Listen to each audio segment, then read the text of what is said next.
ભગવાનની લીલા એવી છે, ભગવાનની લીલા આપણે મનુષ્યો સમજી શકીએ એમ નથી. આપણી બુદ્ધિની પર ભગવાનની લીલાઓ છે. ભગવાનની લીલા સમજવા માટે તો આ જીવ ઉપર જો ભગવાન કૃપા કરે તો જ ભગવાનની લીલા સમજાય. બાકી ભગવાનની લીલા બહુ અટપટી છે. અને બધી જે ભગવાનની લીલાઓ અત્યારે આપણી નજર સમક્ષ થાય છે, છતાં પણ આપણે એ ભગવાનની લીલાઓ સમજી શકતા નથી.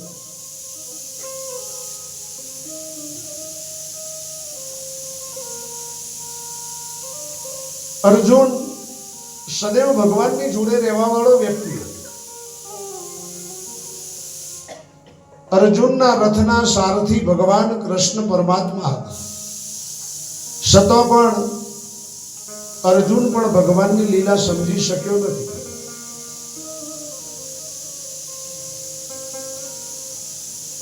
એક વખત અર્જુને ભગવાનને પ્રશ્ન કર્યો કે પ્રભુ,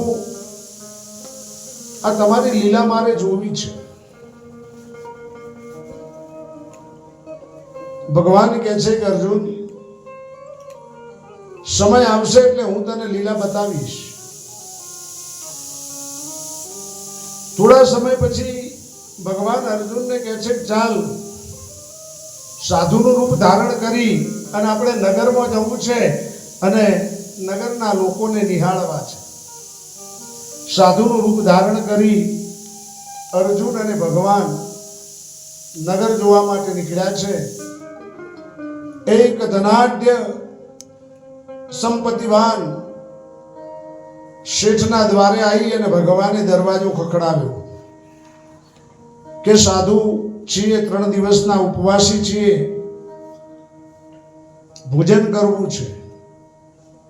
એટલે પેલો ધનાઢ્ય શેઠ નોકરોને કહે છે કે ધક્કા મારીને બહાર કાઢો.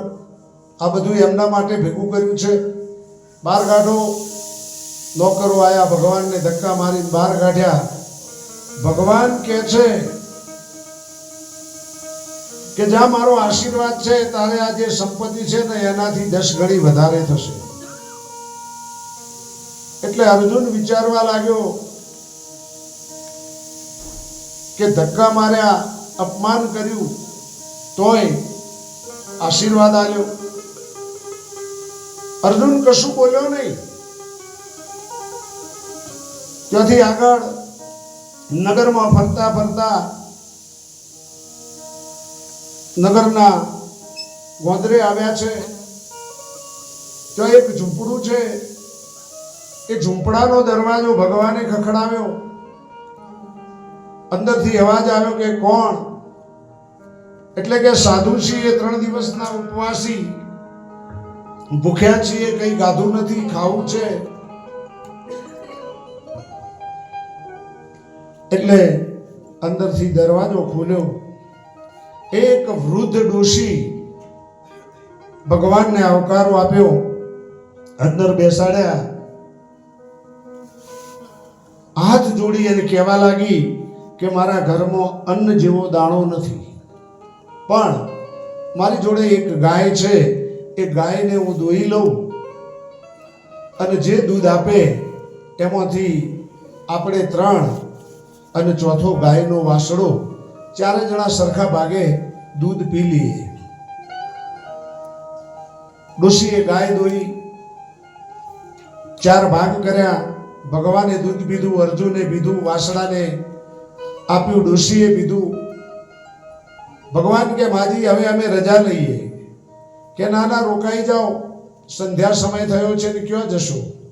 કે સાધુ ચલતા ભલા, નદી વહેતી ભલી. સાધુની મસ્તી એના ચાલવામાં છે અને પાણીની મસ્તી હંમેશા વહેવામાં છે. એક જગ્યાએ ભેગું થાય તો એ ગંધાઈ જાય. એટલે નદી વહેતી ભલી અને સાધુ ચલતા ભલા એમ કહીને ભગવાન બહાર નીકળ્યા. ડોશીએ દરવાજો બંધ કર્યો એટલે ભગવાન કે જાઓ ડોશી મારો આશીર્વાદ છે, આ ગાય વાસડો સવાર પહેલા મરી જજો, એક જ કલાકમાં આ તમારો ગાય વાસડો મરી જજો. એટલે અર્જુનથી રહેવાયું નહીં. એટલે અર્જુન કહે છે કે ભગવાન તમારી ડગડી તો ખસી ગઈ નથી ને, મગજ તો ઠેકાણે છે ને? કે કેમ અર્જુન? તો કે જેને ધક્કા મારીને બહાર કાઢ્યા એને તમે કીધું કે તારે 10 ગણી સંપત્તિ થશે, અને જેને આવકારો આપ્યો, આશરો આપ્યો, એક ગાય ઉપર એ ડોશી જીવતી હતી, એને તમે આશીર્વાદ આપ્યો કે તારો ગાય વાસડો મરી જજો. એટલે ભગવાન કહે છે કે અર્જુન આજ મારી લીલા છે, આજ મારી લીલા છે, મારી લીલાનો પાર કોઈ પામી શક્યું નથી. કેમ કે આ ડોશીનું સવારે 8 વાગે મોત થવાનું છે, અને એનો જીવ જો ગાય વાસણામાં રહી જાય તો હું એને વૈકુંઠમાં લઈ જઈ શકું નહીં. એના પહેલા એનો ગાય વાસણો લઈ લીધો છે, એટલે એનો જીવ ગાય વાસણામાં રહે નહીં, અને સવારે વિમાન આવશે અને આ ડોશી વૈકુંઠમાં આવશે. અને જેને ધક્કા માર્યા ને એને કેવળ પાપ ભેગું કરીને સંપત્તિ ભેગી કરી છે, અને 10 ગણી વધારે ભેગી કરશે ને એટલે એનું 1000 ગણું પાપ વધી જશે, એટલે હું એનું નિકંદન કાઢી નાખીશ. આ જ ભગવાનની લીલા છે. આપણે સમજી શકતા નથી. આપણે માયામાં ફસાયેલા જીવો. આ જગત જે આપણને અસત્ય, આ જગત મિથ્યા છે, આ જગત અસત્ય છે, એ અસત્ય જગત તમને સત્ય ભાષે છે, પણ જે સત્ય છે એ સત્ય દેખાતું નથી.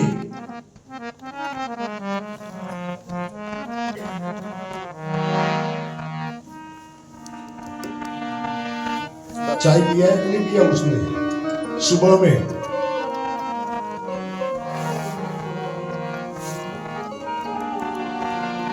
नहीं पिया है तो पिला दो चाय.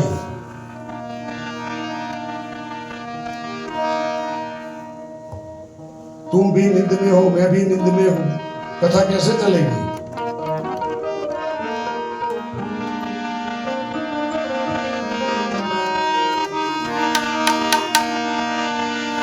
तो मैं नहीं कोई पार कड़ाते अजगर चीज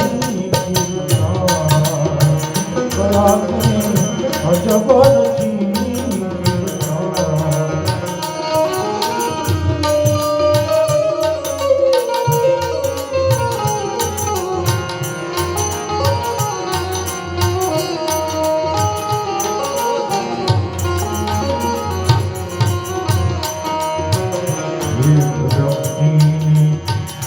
वस्त्र नावाना जमवा मळे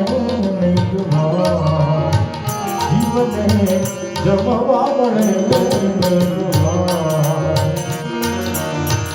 और धन मळे विफले